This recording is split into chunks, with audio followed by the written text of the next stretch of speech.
Good evening. Good evening. We have only one question this evening. Maybe you'll have more tomorrow evening. But this is a strange evening. I thought that we were going to have a class strictly for beginners. But it is not going to be that way. The question and the instruction that was given to us in the meditation and the subject that was given to me for the lesson tonight all take this evening out of the classification of a simple lesson, and is going to get us into a very deep one. Let us start with the instruction given to us in the meditation.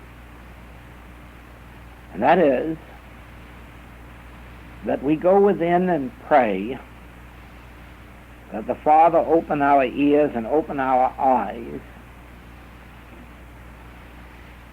to God's message. Now you may wonder about this and think that perhaps I am not giving you God's message. But the truth is that any spiritual message can be interpreted in different ways. And if you do not have spiritual discernment, you will not get God's meaning from it, but man's meaning from it. In other words, you do not hear this message with your intellect, with your mind. You do not hear this message with your reasoning ability, with your thinking ability.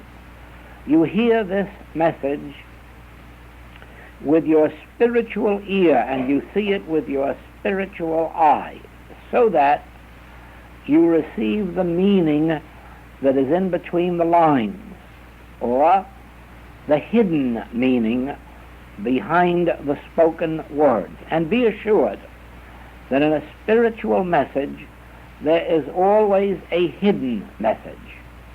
There is always a message that is not apparent to the mind, but which with your soul you can grasp. Now, this brings to you, first of all, then, the awareness that as you read the Bible and as you read the writings, you are going to find something far different than what the type tells you. In other words, people have been reading the Bible ever since it was first published in 1600. And with very few exceptions, certainly not more than a dozen in 400 years, nobody read it correctly, because they read it with their mind, and they read the words literally, and they did not catch the message that was in the Bible. In other words, the story that the Bible tells is this, and it tells this story from Genesis to Revelation, that the secret of the Bible is one man's life, and that one yours. The whole Bible is to tell the story of your individual life. It is not the life of Moses, Abraham, Isaac, or Jacob. It is not the life of Jesus, John, or Paul that you are reading in the Bible. You are reading the story of your own unfolding life, the story of your own unfolding consciousness. For instance, Moses gave to the world the moral law. Now, will you for a minute try to picture your life if it had no moral law? If you didn't have within you something that said to you, don't lie, don't cheat, don't steal, don't commit adultery, don't envy your neighbor. Think if those things weren't in your heart, in your mind, what kind of a person would you be? What kind of a person would you be if you didn't love your neighbor, at least to some extent? And yet, before Moses, there was no such moral law. People had no such moral law. They weren't told that they shouldn't lie, steal, defraud. They weren't told they weren't to be envious or jealous. They weren't told that they shouldn't go out with force and take whatever they wanted. Now, can you imagine the state of mind of those people? And that's the way you and I were at one time. We, in our pre-moral code existence, were just people with no thought for anything except whatever it is we want, get. And get it in whatever way we could get it. Then, the moral code was given to us, and as you know, we rebelled at it, tried to tear it up, tried to run away, and had to be brought back time after time to see the reason for a moral code. And then eventually, society began to adopt this moral code and to live by it to some extent, never entirely. And so, you and I, as well as the rest of mankind, have evolved into some measure of person who observes to some extent the moral code. Now, there isn't anybody or any race that obeys it very fully.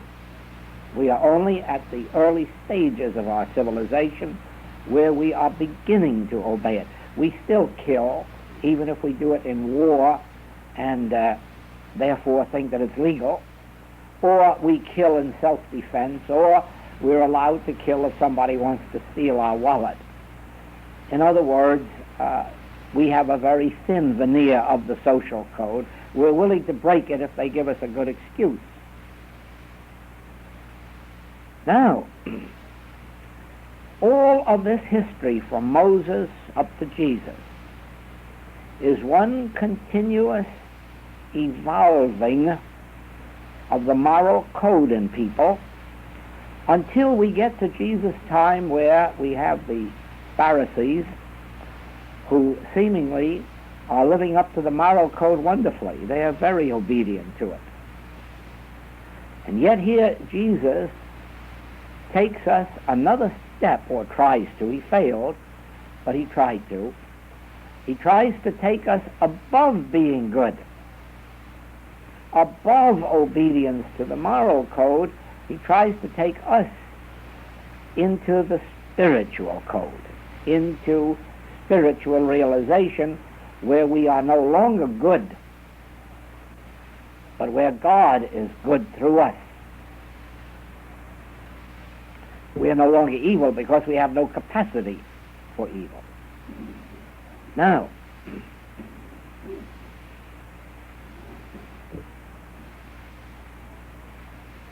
undoubtedly among some of his disciples, I don't mean the 12 necessarily, but I mean among those who followed him, there must have been a great many who caught that spiritual vision and who caught the difference between being good and being spiritual. In other words, who caught the vision of living not through a moral code, but living through Christ, which is quite different. In living the moral code, you are obeying the commandments and you are obeying the Sermon on the Mount because you have evolved to where you are a good person. But when you begin to live through Christ, when you begin to live through the Spirit, you are no longer obedient or disobedient. You are nothing, and Christ is all. Now, this is the message that the Infinite Way is trying to introduce into the 20th century. Not merely an obedience to 10 Commandments, not merely an obedience to the Sermon on the Mount, but to rising in consciousness to where we live through the Christ.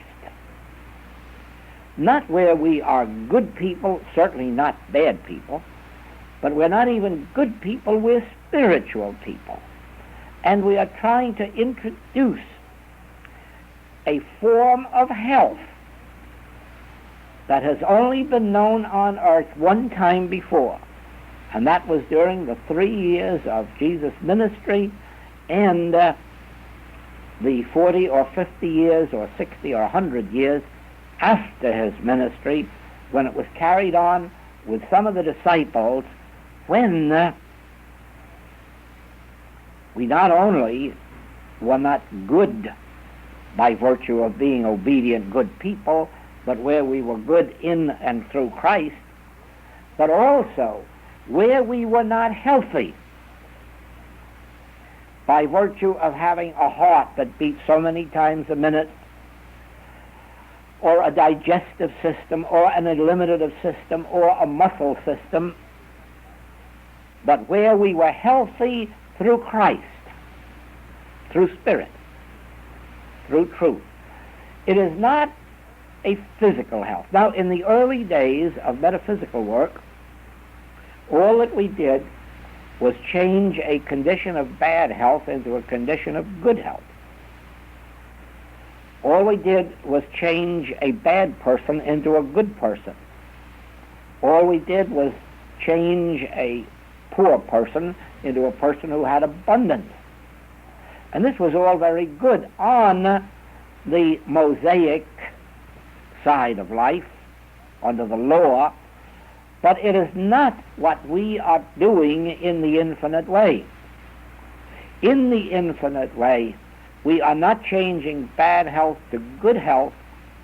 We don't have any good health any more than we have bad health. We have spiritual wholeness. And this is something entirely different than good health. We have a spiritual supply, which is far different than having a lot of dollars or a lot of marks. It is where you have a complete sufficiency of everything at all times and 12 baskets full left over to share with others. And where you do not get your supply by bread alone, by labor, by strife, but where you begin to witness how it comes to you by the grace of God. So it is that in this question follows the same line.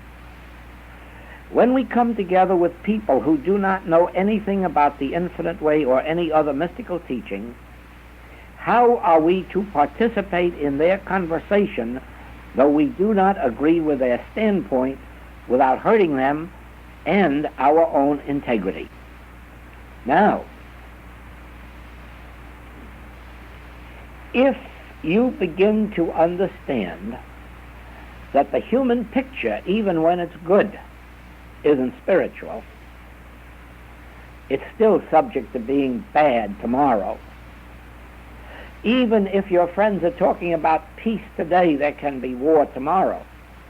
Even if your friend says, I am well today, they can be sick tomorrow. Even if they say, I'm alive today, they can be dead tomorrow.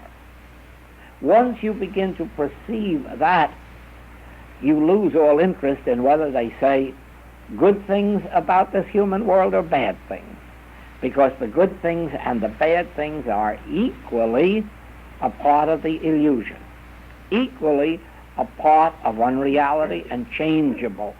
And so it is that if our friends want to talk about politics or the bad side of politics, or they want to talk about the possibility of war, it doesn't bother us, because they're talking about the unreal nature of the human scene, and it doesn't disturb us in the least. We can even participate without any violation of our integrity. In other words, something might come up on a subject of politics. Well, in the United States right now, we have the question of Mississippi and we have the question of Cuba. And from a spiritual standpoint, it really doesn't make any difference how they settle it, because eventually it is going to have to be changed from a human solution to a spiritual solution. But if we were in a company where they wanted to discuss Mississippi or Cuba, we could, and we could even give our opinion as to what the human solution should be, without offending our own integrity. Inwardly, we all know of what to us would seem the best solution to any political problem or monetary problem or industrial problem. And there's no reason why we cannot discuss our opinion of it without violating our integrity. It would do us no good to get into a discussion that might be argumentative, that might result in discord and inharmony. But if it were an honest discussion, there's no reason why we wouldn't be entitled to an opinion. We all must decide when it comes to election time who we are going to vote for. Therefore, we must have an opinion as to who we think is the right one. The sin would be as if we insisted on it so strongly as to believe that everybody else must be wrong and we must be right. Now, do you see, well, here right before me is the new book, and the title is The World is New. Now, it doesn't say the world is better, or the world is good, or the world is healthy, or the world is at peace. No. Nothing accidental about that either. It says the world is new. And that means it isn't evil and it isn't good. It's spiritual. The newness is the spiritual nature of the universe, because as you get into the book you read that the full quotation is, "The world is new to every soul when Christ has entered in." This is the full quotation from which this title is taken. The world is new. Indeed it is. It isn't materially evil, but neither is it materially good. It isn't humanly sick, but neither is it humanly well. When Christ has entered in, you begin to perceive the spiritual nature of this universe. Now, you were told in the meditation, you are not to read the books for what the tape says, and you're not to read the Bible for what the print says, but for what message God has placed in those writings. So it is, when you look out at this world through infinite way eyes, through mystical eyes, you are not supposed to see this world as it is in its sick side, nor are you supposed to see it as it is in its well side. You are not to see it as a material universe, but with your spiritual development, you are to see it in its spiritual significance. Now, when you begin to see through this world, you will not see its human evil nor its human good. You will begin to see its spiritual nature. I remember the other evening at the lecture when I said that if I look out here at you, the audience, I am seeing what? A lot of physical forms, some young, some old, some sick, some well, some good, some bad. Well, you know, this is a terrible sight to look at, because what can you do about it?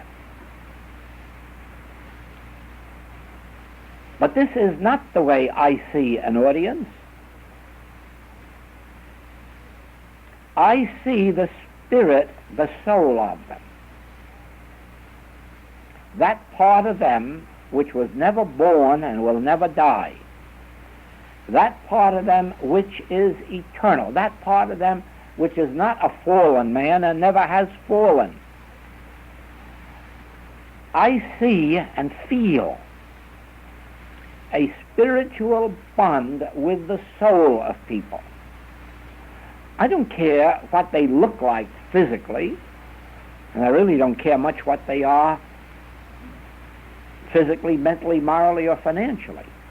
I'm looking through the appearance of the person to the soul of them. And I can't do that with my eyes any more than you can. And I can't do it with my ears any more than you can. There is something in here that is called spiritual discernment, or which we in this message call soul faculty. It is something which is developed by our reading, studying, and meditating. Now, you must understand this.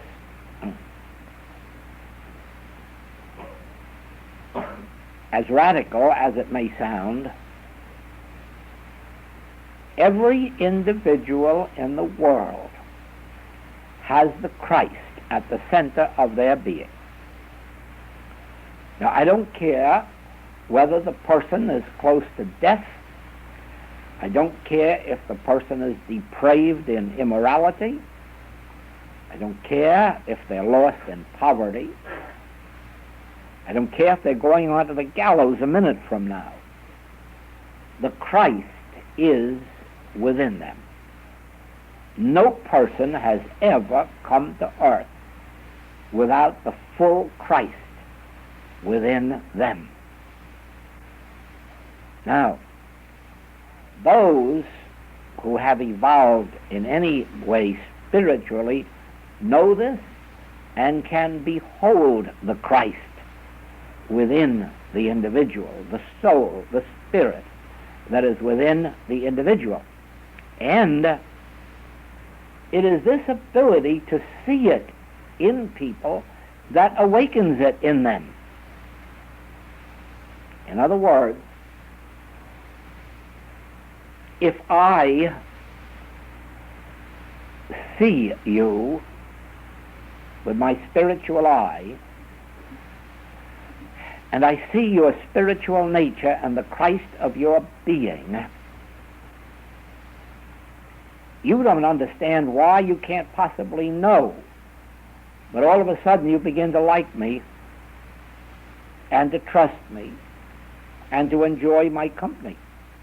And you don't know why. You probably think I'm a very fine fellow. It has nothing to do with that at all. I don't even know if I am. But I do know why it is that most people that I meet and come to know eventually become my friends. I know why it is.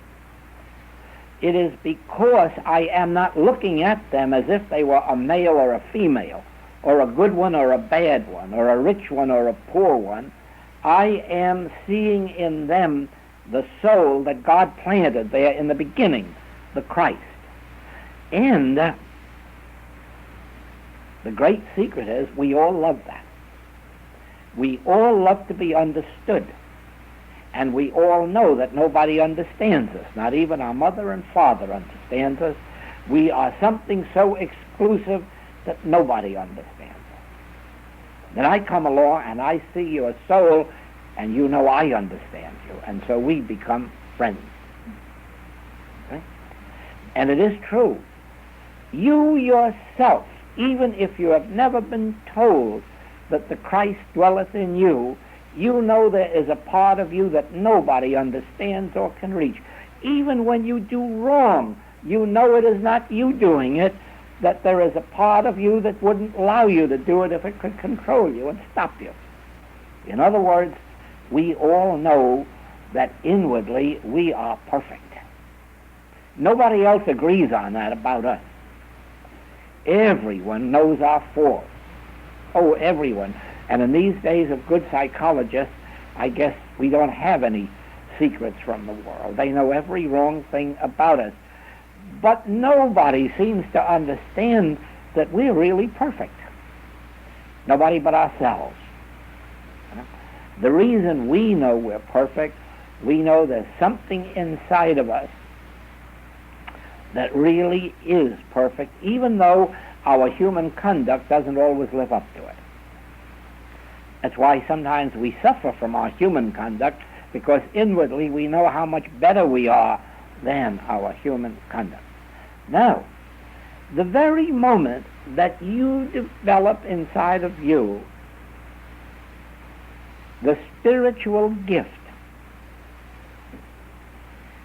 that tells you it is true, really true, that Christ dwelleth in you and in me and in your neighbor, in your friend and in your enemy, and you begin to ignore what you behold psychologically. You begin to ignore their good traits and their bad traits, and you perceive only that spiritual center, that Christ in the midst of them. The whole world changes to you. The whole world comes pouring gifts to you, because at last they have found someone who understands them. And that someone is you, with your spiritual center, with your spiritual identity. Now, this is only the beginning of the new life, because in the moment that I realize that I have this Christ dwelling in me, now I want to show you how it changes my life. What was the mission of the Christ?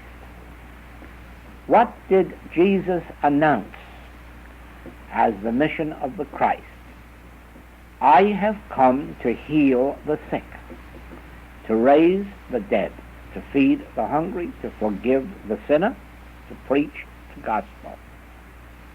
Now think of that for a moment, because he is describing to you the function of the Christ in you. The function of the Christ in you is to be the healer. It is to be the forgiver of your sins, of your errors. It is to be the multiplier of your loaves and fishes. It is to be the resurrection from the tomb of this material body.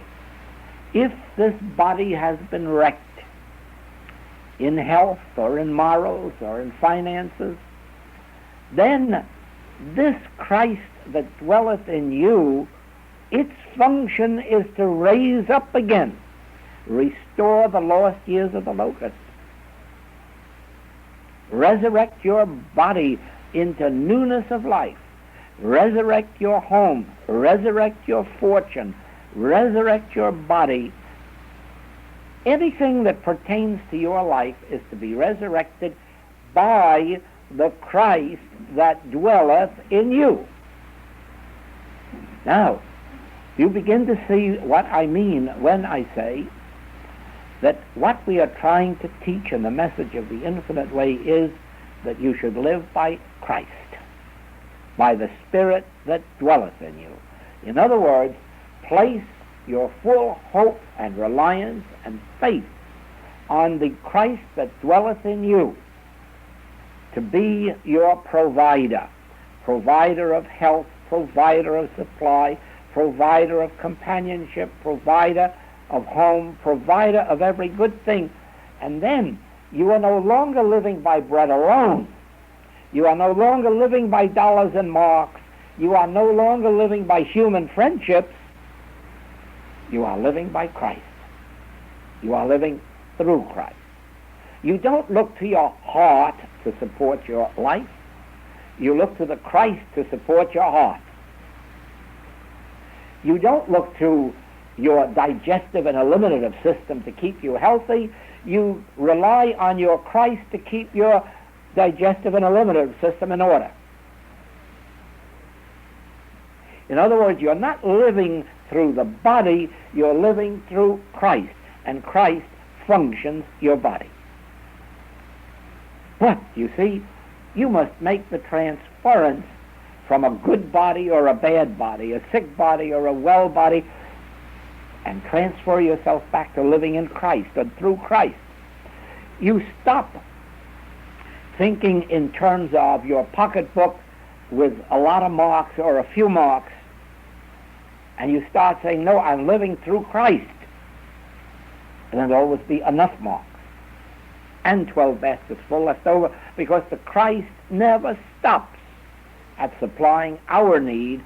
It always goes on to supply our need in full and then leaves something for us to share with those who are not yet awake, who are still living through the pocketbook instead of living through Christ.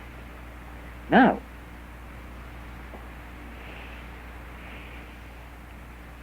we are not living through good health or through good politics or through good politicians. We are living through Christ. Then if 1,000 wants to fall at our left and 10,000 at our right, we can't help it. It must not come nigh our dwelling place, because our dependence is not in the political party or the political agent or the political policy. Our whole life is lived through Christ. In the same way, let me show you how this operates. I have had a great deal of experience in prison work. And in Hawaii, one of our students is working in the prison. He helps, he teaches wood carving, because he is our finest wood carver in Hawaii, and he teaches wood carving, but along with it he is teaching them infinite way. And on his first visit to the prison, he met a man whom no one was allowed to go near because he is such a wild and vicious criminal. He not only is serving life imprisonment for murder, but he's due to be executed also for murder. They can't execute him yet because he's insane. He's wild, he's vicious, no one can go near him. Well, our student went near him and in a few weeks had him completely healed. And healed to such an extent that they then brought him into court so that they could execute him, because he's now sane. But what happened? The judge, the prosecuting attorney, they all saw this man. They said, this isn't the same man. This is another man. And the prosecutor who brought about his conviction and penalty of execution said, I will be his lawyer to get him free. And he did. He did. How? What did our student do? He did nothing to change this man humanly. He didn't try to make a good human out of him. That would have taken a long, long time, probably longer than this incarnation. He didn't. He merely realized the Christ at the center of this man's being, and he began to rely on that Christ to reveal himself. So the man today is doing religious carvings. and he is teaching a class of carving, this vain man. And it's all less than a year. Do you see what I mean? Not bad, not good, but spiritual. Not bad, not good, but Christ. In other words, then, I am not evil, even though the mesmeric picture is such that I may sometimes do things not worthy of my spiritual identity. But I'm not evil. But I'm not good, because I don't choose to be good. And I don't try to be good, and I don't look to see what the moral code says I should be. But because Christ is alive, Christ is my conduct. Is that clear? It must be clear that you cannot say, I am good. You must say, why callest thou me good? There is but one good, the Christ that dwelleth in me. You cannot say, I am healthy. You must say, Christ liveth my life. You cannot say, I am sick. You are saying, Christ is sick. If you would live by the Christ, you do not have a code of evil or a code of good. You have a code of Christ. You do not have a code of sickness or of health. You have a code of Christ. Christ dwelleth in me. The Spirit of God dwelleth in me. It was planted in me before Abraham was. Before Abraham was, I am with you. It will never leave you even through sin. I will be with you to the end of the world. I will take you with me into paradise this very night. I will never leave thee nor forsake thee. This is Christ speaking to you from within you.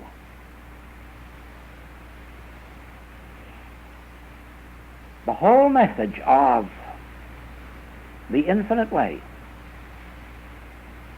is that you must listen for the still small voice until it speaks in you and lives in you and feeds you and directs you and is your conduct and is your whole mode of life to the world.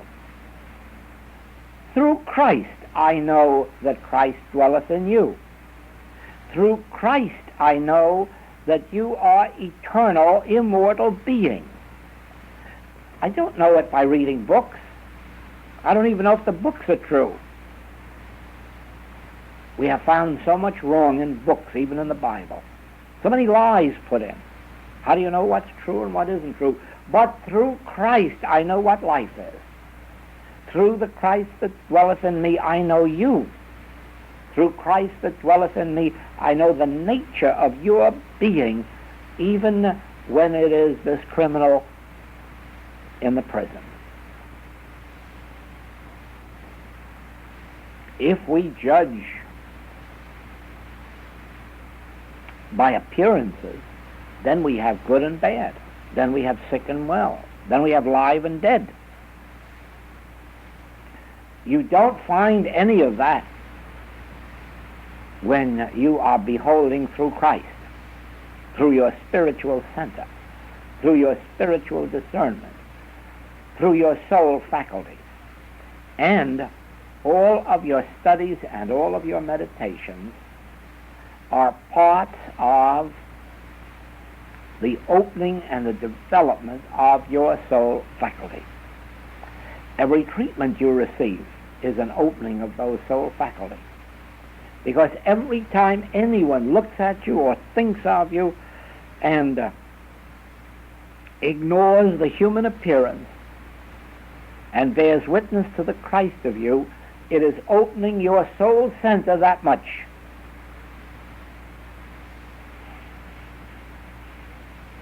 Every time that you bring yourself into a spiritual gathering, and this is why in all of our work around the world, all of our tape groups are conducted in just one way. Meditation before, then the tape, meditation after, no discussion, no human opinions, no human back and forth, just the vision of the leader beholding the Christ, witnessing the Christ, and then letting everyone go so that that Christ may continue to unfold. Or when there is a class is always conducted as I conduct this. Nobody talks but the teacher. Nobody can say anything. Nobody can ask anything. Why? The students are in a state of receptivity, and the teacher is pouring forth not these words. That's the least of what's happening in the room. It is the function of the Christ here to awaken the Christ there. And that is what the teacher is doing every single moment that we are together. And that is what our teachers do, whether they conduct a class in meditation or they conduct a class in Bible interpretation or they conduct a class on how to use the monthly letter. Always the class is conducted the same. No one speaks but the teacher. The teacher imparts, the student drinks it in, and all the while the teacher is back here. Even while the lips are speaking, down here the teacher is beholding everywhere in the room that activity of the Christ in you, in me.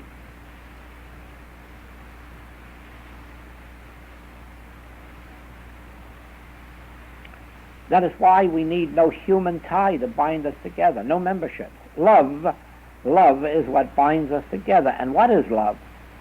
It isn't a human emotion. Love is the ability of the Christ in me to speak to the Christ in you. Love is the ability of the Christ in me to recognize and bear witness to the Christ in you. Love is the ability to know that God is just as much your life as my life. Love is the ability to recognize that God's grace is bestowed upon you as well as upon me. This is loving thy neighbor as thyself.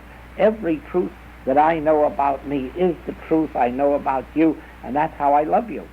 By knowing God's truth about you, and you feel it, and you respond to it. And so in our classes all over the world, we need no human ties, we need no memberships, we need no dues, because there's love.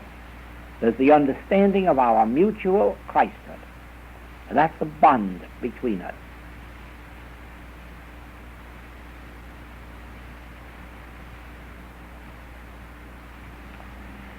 Yet, when I need to be, for any reason in the human world, if my banker speaks to me about what I think about Wall Street, I can tell him whether I think it's going up or down without violating my spiritual integrity, because I will naturally have a reason for my opinion. Of course, inwardly I will say it won't make any difference whether it goes up or down, because in the end my supply isn't dependent on Wall Street, but on Christ. I won't voice that openly, because that would be an offense to him, who may perhaps think that the world revolves around Wall Street.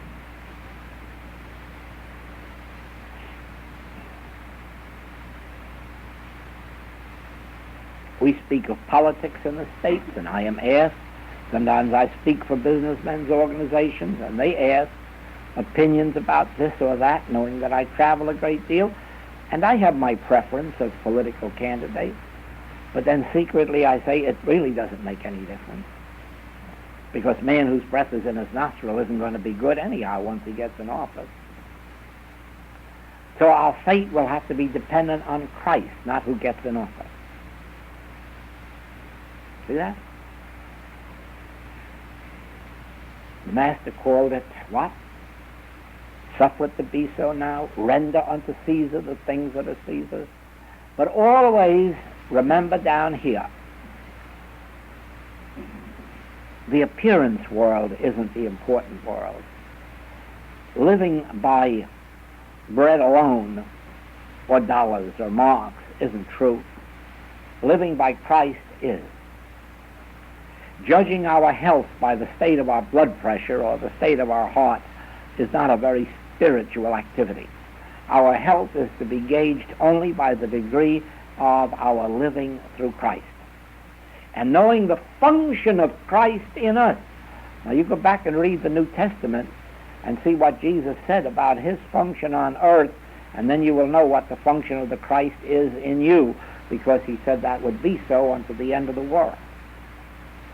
And so, once you know the function of the Christ in you is to multiply your loaves and fishes, resurrect your body from the tomb of sin or disease or lack,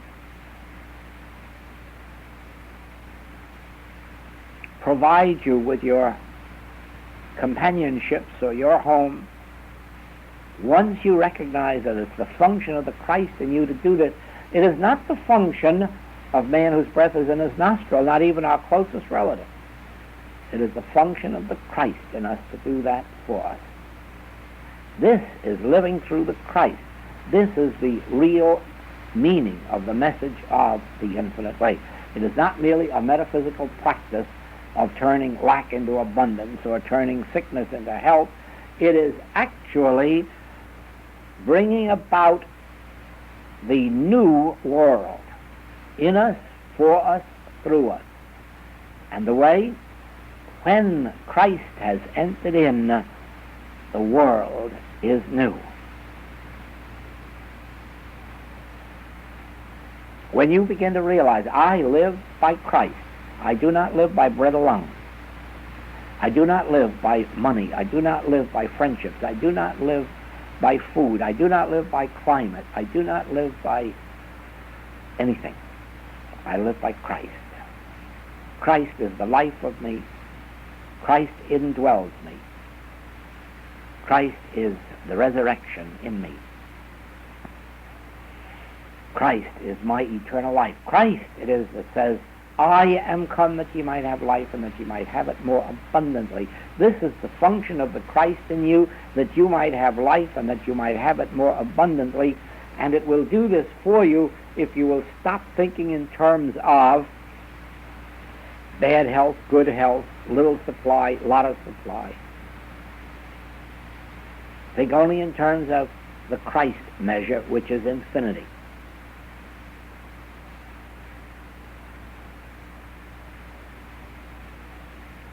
Henceforth know we no man after the flesh, but after the Christ.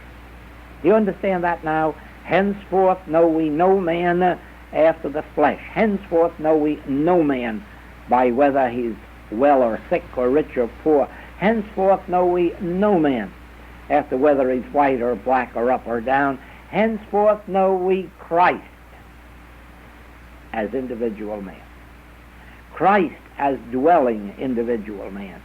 Christ as the life and soul and spirit of individual man. Henceforth know we no man after the flesh. Henceforth know we as Christ.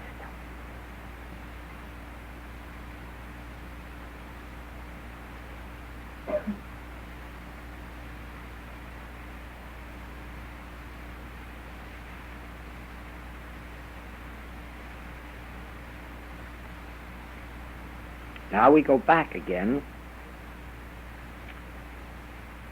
to this. All of this is truth, revealed truth and demonstrated truth, but this, none of this is available or workable or operable in you except through your opening your consciousness to it.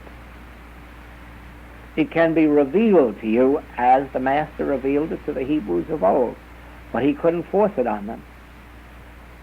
Only those who could open themselves and accept it could receive it. And so in this day, it can be revealed to you. It can be revealed to you in a personal message like this. It can be revealed to you in the writings and in the recordings. But until you adopt it into your consciousness and begin really to live by Christ, it remains only a philosophy. It becomes a living life when you adopt it and say, henceforth I will not know myself after the flesh. Henceforth I will know no man after the flesh. I will recognize Christ.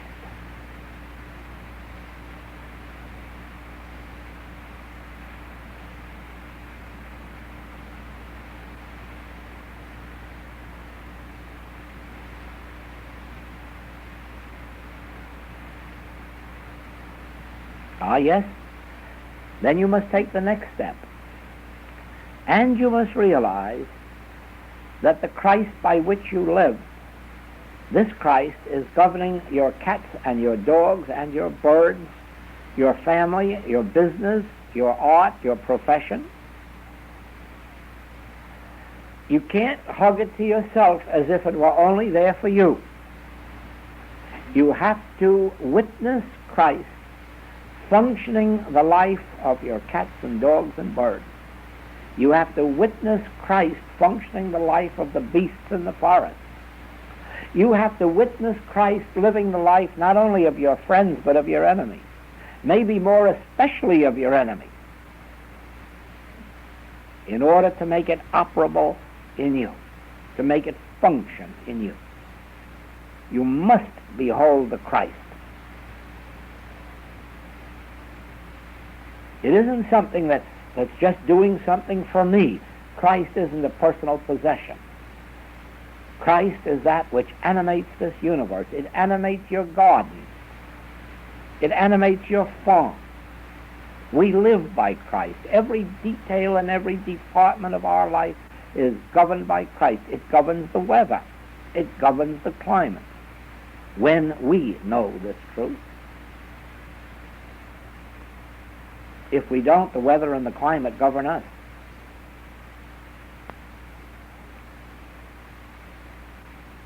Now do you see why Paul could say, I can do all things through Christ? I live, yet not I. Christ liveth my life. This is the story of the way the Master lived through the Father within him. This is the way Paul lived his life through Christ that dwelleth in me. That is the way we are presenting the way of life through the infinite way. Live not by bread alone, but by Christ. Judge no man after the flesh.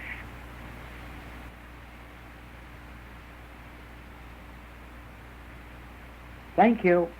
Thank you. Thank you.